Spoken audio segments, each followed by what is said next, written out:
अस्सलाम वालेकुम। मैं उम्मीद करता हूँ तमाम दोस्त जो हैं वो खैर खैरियत से होंगे और आपका पिछला वीक अच्छा गुजरा होगा। काफ़ी मसरूफियात के बाद आज मौका मिला है आप लोगों के साथ वीकली एनालिसिस को शेयर करने का। अल्हम्दुलिल्लाह पिछला हफ्ता काफ़ी अच्छा गुजरा है और हमारा बैच 33 जो है वो भी स्टार्ट हो चुका है। और बैच 34 जो है इंशाल्लाह ईद के बाद स्टार्ट होगा। तो जिसने हमारा वीआईपी ग्रुप ज्वाइन करना हो तो वो भी ज्वाइन कर सकता है। डिस्क्रिप्शन में ग्रुप्स के लिंक्स अवेलेबल हैं, आप ज्वाइन करें और एडमिन से रब्ता करें और आपको ताकि वहाँ पे ऐड किया जा सके। हम आते हैं हमारे वीकली एनालिसिस की तरफ। तो थोड़ा सा मार्केट को देखते हैं। इस वक्त मार्केट जो है वो नए से नया हाई बनाई जा रही है। डिफरेंट फंडामेंटल्स इस वक्त मार्केट को अफेक्ट कर रहे हैं, जिसमें रिसेंटली जो है हैसेट जो है वो भी आया कल बात करने के लिए। ठीक है, तो उसने काफ़ी सारी चीज़ें ऐड की। उसके ऊपर ट्रंप ने सिर्फ यही कहा कि मैं हैसेट को वहीं रखूंगा जहाँ पे वो है, जो उसकी पोजीशन है। काफ़ी सारे लोग इस चीज़ के भी अगेंस्ट हैं कि जो गिवन हैसिट है वो ट्रम्प को जो है वो फेवर करता है। अगर ये फेवरेटिज्म आगे आएगी तो डेफिनेटली एक कोलैप्स की चांसेस बनते हैं डॉलर के अंदर और गोल्ड को बुलिश करने में।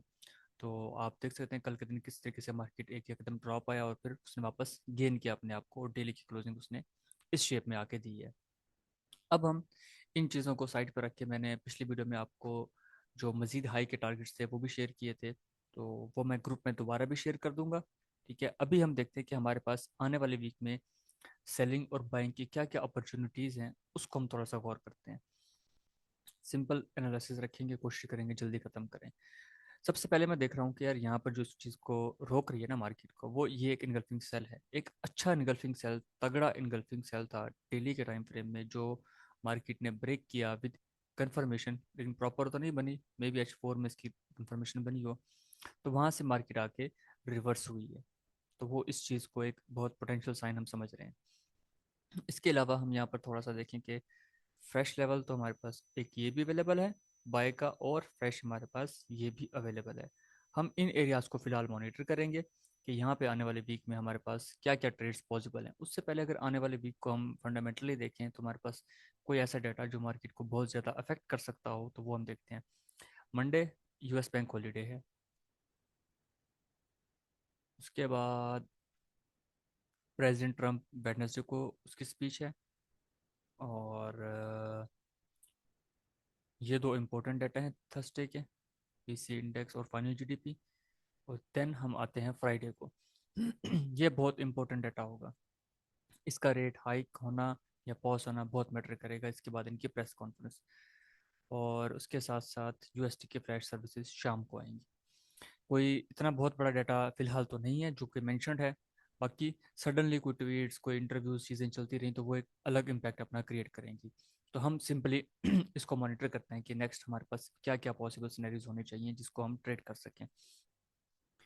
ये एरिया हमारे पास फील्ड का है, हम इसको थोड़ा सा कलर चेंज कर दें ताकि निशानी याद रहे। अब इस फ्रेश में से हमारे पास फ्रेश H4 का निकल रहा है ये पॉइंट। ठीक है, इसकी एक सबसे अच्छी बात यहाँ पर एक गैप भी है, इसको मार्केट ने अभी तक फिल नहीं किया। हम इसका भी वेट करेंगे।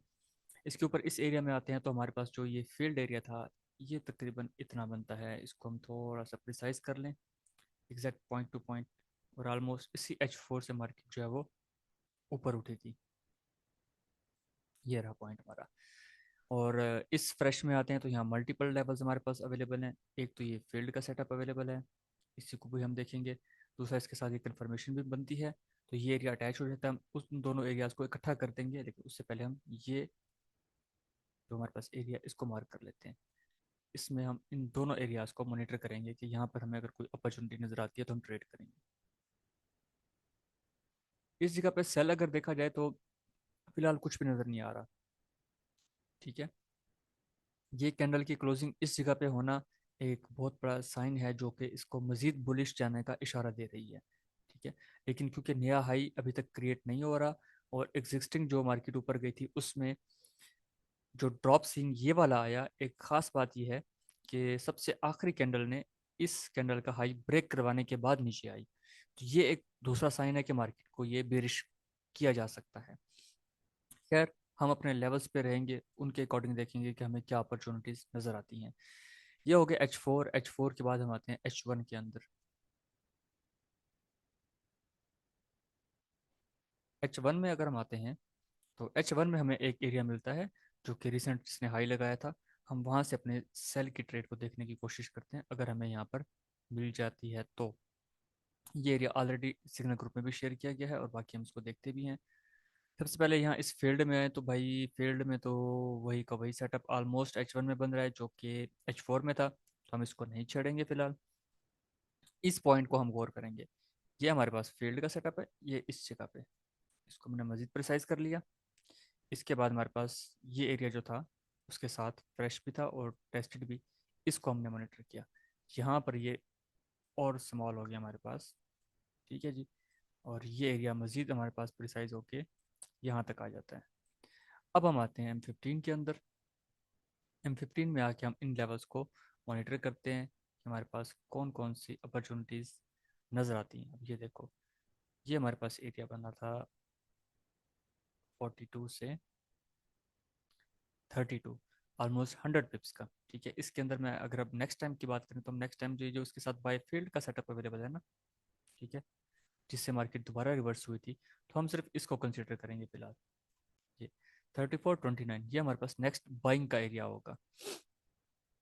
यहाँ से हम बाइंग करेंगे जब मार्केट दोबारा इस जगह पे आती है, तो हम ये अपना जोन क्रिएट करेंगे। और इस फील्ड सेटअप के अंदर हमारे पास क्या है जी, यहाँ पर देखो तो ये रहा हमारे पास सेल फेल। ये अगेन फेल हो गया था, तो लिहाजा अब स्मॉल टाइम फ्रेम में आके इसकी कोई वो नहीं रही हैसियत कि हम इसको दोबारा दोबारा ट्रेड करेंगे।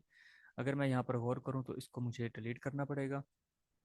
और इस सेल फेल को अगर मैं देखूं तो ये मेरे लिए इंपॉर्टेंट है कि यहाँ से जब मार्केट उठी थी एक गैप के साथ भी और एक अच्छे खासे बुलिश प्रेशर के साथ, तो इसको अगर मैं देखता हूँ तो यहाँ पर मेरे पास ये एक एज ए बी कन्फर्मेशन भी बनता है।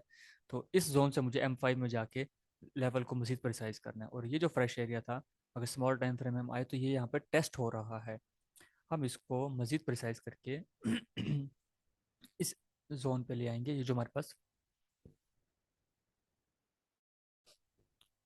फ्रेश एरिया अवेलेबल है। ठीक है जी। और इधर आते हैं तो ऑलमोस्ट बहुत बड़ा एरिया बन जाता है। और फिलहाल यहाँ पर कुछ भी क्लैरिफिकेशन नहीं हो रहा कि हमें किस पॉइंट पर ट्रेड करनी है। हम मजीद M5 के अंदर चले जाएंगे। M5 में आने के बाद जो ये पॉइंट था, हम इसको देखते हैं कि यहाँ पे हमारे पास कौन सा जोन बनेगा। कुछ भी नहीं भैया, सारा मिक्स हुआ पड़ा है। ठीक है, ये आई थिंक M15 का लेवल बनता था। अगर हम देखें M15 में भी फिलहाल कुछ भी नहीं है, सिर्फ ये एक इनगल्फिंग सेल बनता है। क्या ये हमारे रिक्वायर्ड पिप्स के अंदर है? 34 से 40, तो हम 34 से थोड़ा सा ऊपर कर देंगे, लास्ट के 30-40 पिप्स लेंगे बस। ये एरिया हम ट्रेड करने के लिए लेंगे, सेल करने के लिए। इस एरिया से हम सेलिंग लेंगे। ओके। उसके बाद बाइंग का ये एरिया हो गया। फिर आ गया ये पॉइंट। अब हम आते हैं कि क्या M5 में हमारे पास जो हम 30 पिप्स का रिक्वायर्ड सेटअप रखते हैं, क्या वो इस जोन से मिलता है? तो अगर हम थोड़ा सा और गौर करें तो इसी जोन के अंदर हमारे पास मजीद एक नया A, B और C अवेलेबल है। तो ये हमारे पास पॉइंट होगा जहाँ पे हमने बाइंग करनी है। इसको हम खत्म कर देंगे। ये हमारे पास बाय का सेटअप तैयार हो गया। ठीक है, प्रॉपर कन्फर्मेशन के साथ है, तो हम इसका वेट करेंगे कि इधर मार्केट आती है तो यहाँ से हम ट्रेड करेंगे। उधर लेवल लगा दिया, ठीक है, इधर भी हम ये लाइन ड्रॉ कर देते हैं। उसके बाद ये पॉइंट है, ये ऑलमोस्ट सेम उसी के अंदर आ रहा है M5 के अंदर।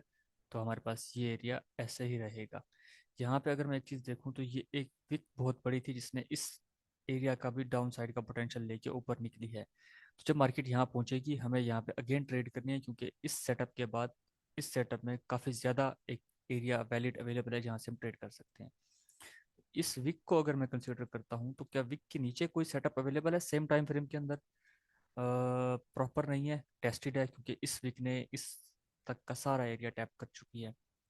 तो अगर हम यहाँ पे आए इसके नीचे सिर्फ ये पॉइंट अवेलेबल है, तो हम जो ट्रेड करेंगे वो इस पॉइंट से करेंगे ट्रेड। इसके बाद यहाँ से 30 पिप्स का जोन बना के ये वाला, तो हम यहाँ से ट्रेड करेंगे बाय की। देन आता है हमारे पास हमारा आखिरी ये एरिया। इसमें फ्रेश कहाँ अवेलेबल है? फ्रेश नहीं है, ये भी फ्रेश नहीं है, ये भी नहीं है, ये भी नहीं है, सिर्फ ये एक फ्रेश अवेलेबल है। ये इनगल्फिंग बाय फ्रेश है, कितने पिप्स की है? 50 पिप्स की। थोड़ा सा डाउन कर दो इसको ब्रो। ये देखो, ये हमारे पास एरिया तैयार हो गया जहाँ से हमने बाइंग को कैप्चर करना है। इस जगह पे जो सेल फेल अवेलेबल है, क्या इसमें कोई कंफर्मेशन अवेलेबल है? ए बी सी अवेलेबल नहीं है। तो यहाँ पर सी अवेलेबल नहीं है, तो यहाँ पे हम एक अपना रिस्क लेंगे डाउन साइड के 30 पिप्स के ऊपर। ये ये हमारे पास एरिया आ गया जहाँ पे हमने ट्रेड करनी है। आने वाला वीक बहुत अच्छा वीक होगा, इसमें तेज मूवमेंट भी आ सकती है और स्लो मूवमेंट भी आ सकती है। तो ये चंद पॉइंट्स होंगे जहाँ से हम बाइंग को कैप्चर करेंगे, और वो ऊपर का पॉइंट एक सेलिंग के बाद साइकोलॉजिकल लेवल की सेलिंग कहाँ से करनी है, वो जब मार्केट ऊपर जाएगी, M5 के अंदर ABC बनाती है, तो हम ट्रेड उसको कर सकते हैं। स्लो टाइम के अंदर US सेशन और लंदन सेशन ओवरलैप ना हो रहे हो, तो हम M1 के रिवर्सल के ऊपर भी ट्रेड कर सकते हैं जो ABC का बनता है। बाकी इस पॉइंट तक पहुंचती है तो मार्केट हम देख लेंगे कि हमें कहाँ ट्रेड करनी है। इसके दौरान ये सेल फेल अभी नहीं, इसको फिर सिग्नल ग्रुप के अंदर देखेंगे कि और इसके अंदर हमें कुछ लेवल अगर मिलता है तो उसको हम शेयर करेंगे। अभी तक के लिए इतना था। अपना बहुत सारा ख्याल रखिएगा, स्टॉप लॉस लाजमी लगाया करें। और जिस तरीके से हम स्टॉप लॉस के लिए वेट कर लेते हैं कि यार ये हिट हो जाए, हमें टेक प्रॉफिट के लिए भी थोड़ा सा वेट करना होता है। उसके लिए थोड़ा सा अपना मनी मैनेजमेंट का प्लान आपको सेट करना होगा, ताकि आप ट्रेड को कंट्रोल कर सकें, उसका वेट कर सकें। समटाइम्स ऐसा होता है कि किसी लेवल पे मार्केट पहुंचती है और वहाँ से आपकी दो तीन ट्रेड्स लेयर्स एक्टिव होती हैं, तो आपको क्या करना होता है, एक ट्रेड का रिस्क आपने छोड़ देना होता है, दो तीन ट्रेड्स को क्लोज करके उसको साइड पे करना होता है, ताकि आप उसके अंदर से मैक्सिमम प्रॉफिट को गेन कर सकें। तो बहुत शुक्रिया, इंशाल्लाह बहुत जल्द दोबारा मिलते हैं। अपना ख्याल रखिएगा। अल्लाह हाफिज़।